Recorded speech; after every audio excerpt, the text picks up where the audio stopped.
The poems in this book are tanka, which is a Japanese form.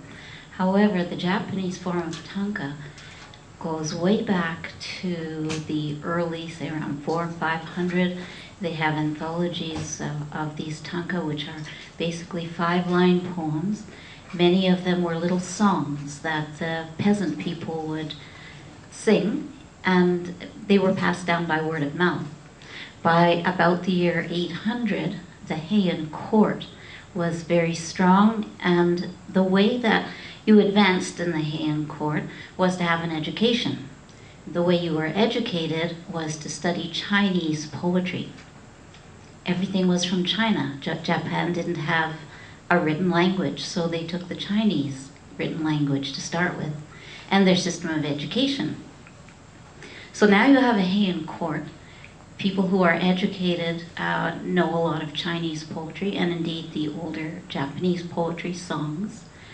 And then you have a woman called Murasaki Shikibu, and she is a lady of the court, and she writes about the court, and it's actually the first novel, which was written around the year 800. She didn't do it in a small way. This is the novel. Now, if you were a person in the court who wanted to get to a higher rank, then you made sure people knew about this by explaining, by entering poetry contests, by writing poems, and the more references you could make to earlier poetry and Chinese poetry showed your erudition. And therefore, that at that time was a good thing. Chinese poetry, however, wasn't a very emotional kind of a poetry.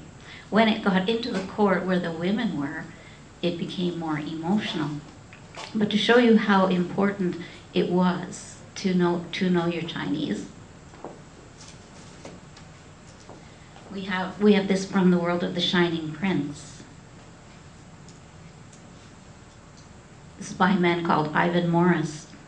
It said, at least as important as composing verse was the ability to make and recognize quotations from Chinese and Japanese poems. So, you really had to do it. And Murasaki Shikibu, when she was writing this book, used nearly 800 tanka in the book. And here's one example of a reference to a Chinese poem. The old pillow, the old bed, with whom shall I share them now? This was a verse from Po Chui. Below it, Genji, who is the hero of this story, wrote another verse. The verse was, the dust piles on the now abandoned bed. How many dew-drenched nights have I slept alone? This, of course, to a lover that he wants to take to bed. This was common in the court at that time. And so when Terry and I were in China, we were both writing Japanese poems about China, and I decided to do what they did in the early days. One of the reasons they use these references to earlier poems is that Chinese language, Japanese language specifically, did not have very many words. So the poets that were speaking Japanese poems tended to use the same poems all the time, the same words. And if you could make reference to an earlier Chinese poem, then that would add depth to the poem you were now writing. In other words, you were saying more by using a reference. So I'm going to read a few of these poems and read some of the references and show you perhaps a little how it would add some of the depth to it. This looks like a very simple poem. The post office clerk asks, China? Do you speak it? On the counter, a pink teapot shaped like a cat for her 2 cups of tea. Now, if you knew your Chinese poetry, you would then know that this was referring to an earlier poem that said, it's called After Lunch, again by Po Chui. And the poem, I'll give you a couple of excerpts. It says, after lunch, one short nap. On waking up, 2 cups of tea. Those who are happy regret the shortness of the day. Those who are sad tire of the year's sloth. But those whose hearts are devoid of joy or sadness just go on living regardless of short or long. And so a simple poem then would have the depth of this other poem before it. I'll give a couple of examples and then just read a few poems without the references. They have some lovely references to children. We saw so many children in China, of course, but you would have the parents, 2 parents, and 1 child. And of course, you know the story that they want boys rather than girls, and there are an excess of girls, not enough boys to go around. But on the other hand,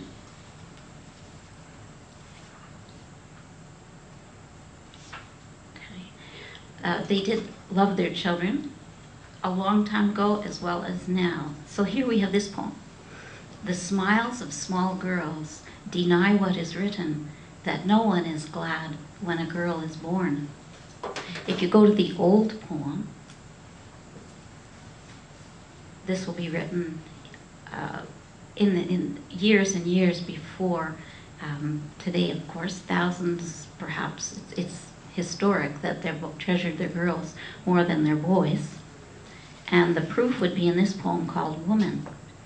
And it starts, how sad it is to be a woman, nothing on earth is held so cheap. Boys stand leaning at the door like gods fallen out of heaven. No one is glad when a girl is born. By her the family sets no store. When she grows up, she hides in her room, afraid to look a man in the face. No one cries when she leaves her home, sudden as clouds when the rain stops.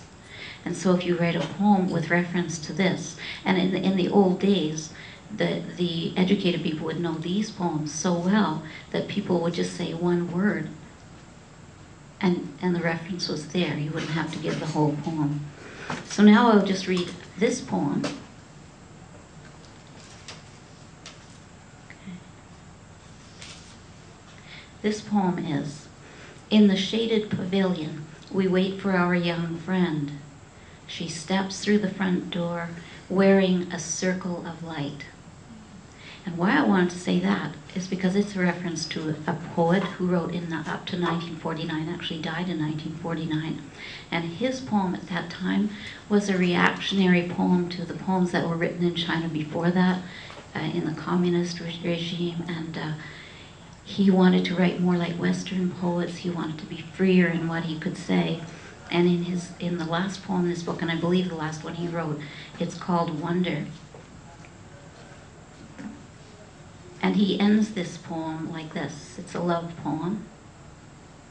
I hear the squeak of the hinge on the door, bringing with it the rustle of a skirt. That would be the wonder in the half-open golden door, wearing a circle of light, you. And so I won't bore you with all of those old poems, but I will read you a few more poems from this book of Blackbird's Throat. In the back, if you are interested in looking up Chinese references and you happen to go to the library or someone gives you these wonderful Chinese poems, there is a concordance. So you can look up the poems by the first line of the poem and find out which poem it's from.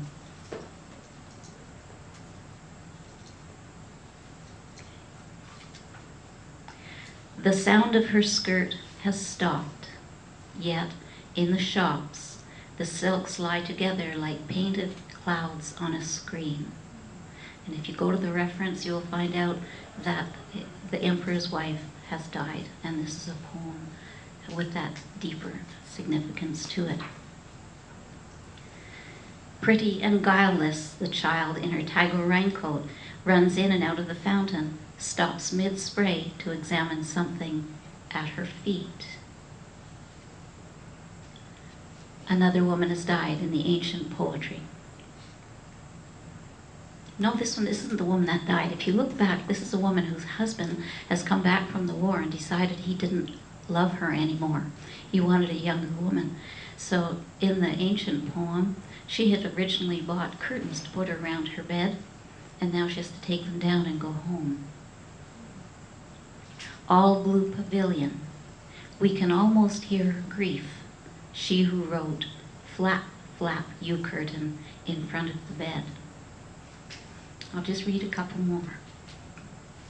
As we were leaving, we became very close to our students, and it was hard to leave. We turn back and look at the empty room. Then, like loosened water plants, we drift away. And my very last poem,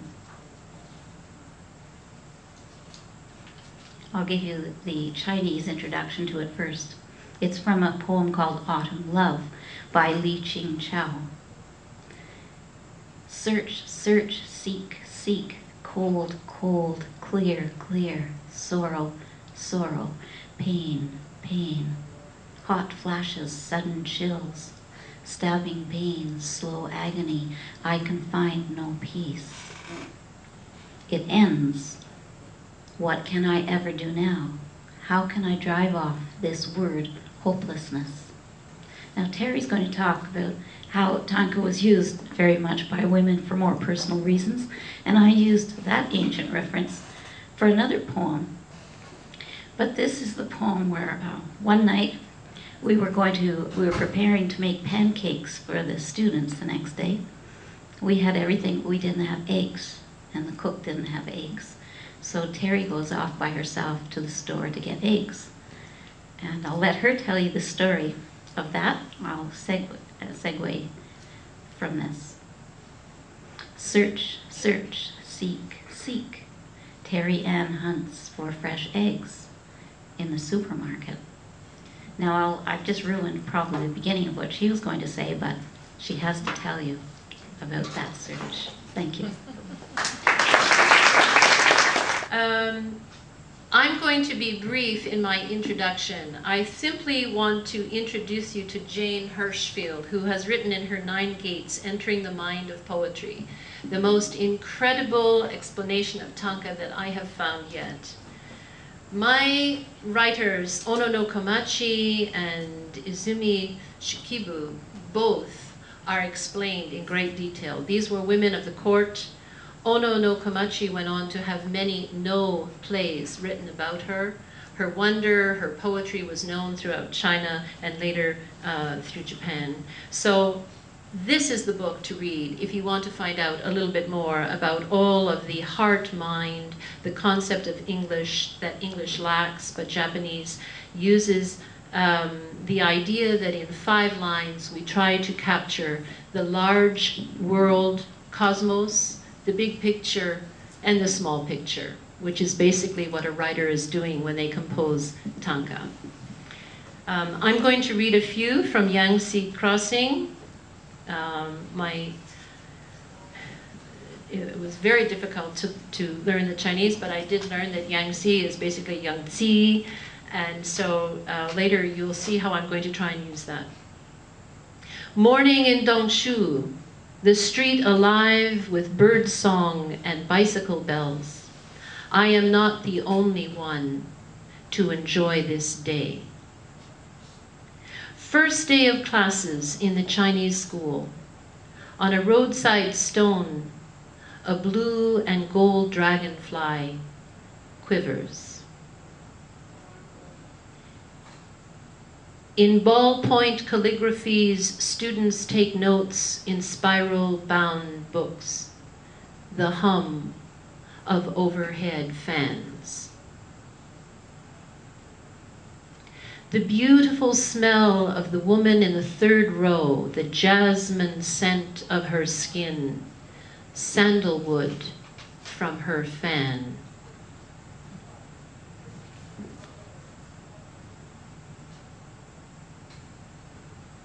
Yangtze Crossing.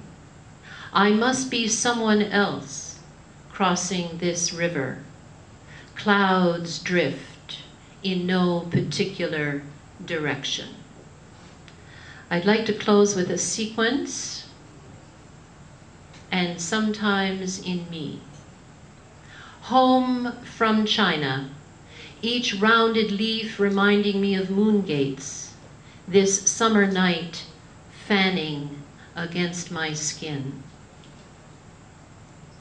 Where can I find a bamboo birdcage like those in Shanghai markets? The slow scuttle of clouds. Finally finding the treasure in an antique market, the owner wearing new red shoes. Nothing lives in the bamboo birdcage, only a memory of a creature who sang before dawn. And sometimes in me, a great desire to lift open the little door of the bamboo birdcage. Let something fly free.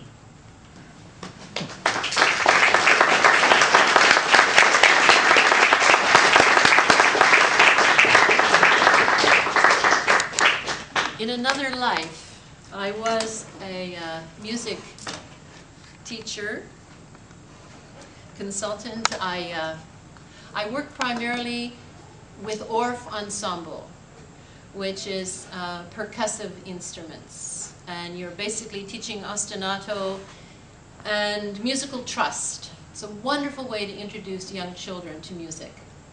For my birthday, I received this beautiful African hand-carved, handmade instrument. It's built on a pentatonic scale, which is what the music from much of Asia is built on. In the West, of course, we use a diatonic scale. So I thought that it might be appropriate. I'm going to try this out now.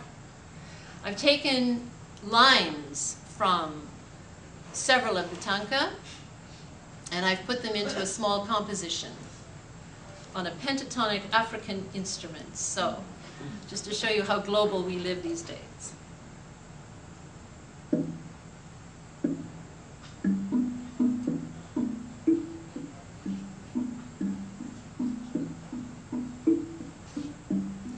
Young sea crossing, young sea crossing,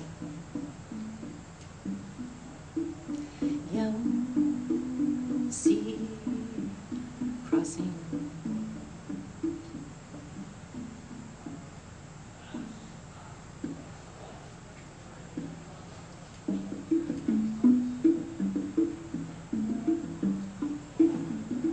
Scent of jasmine on her skin. Scent of jasmine on her skin.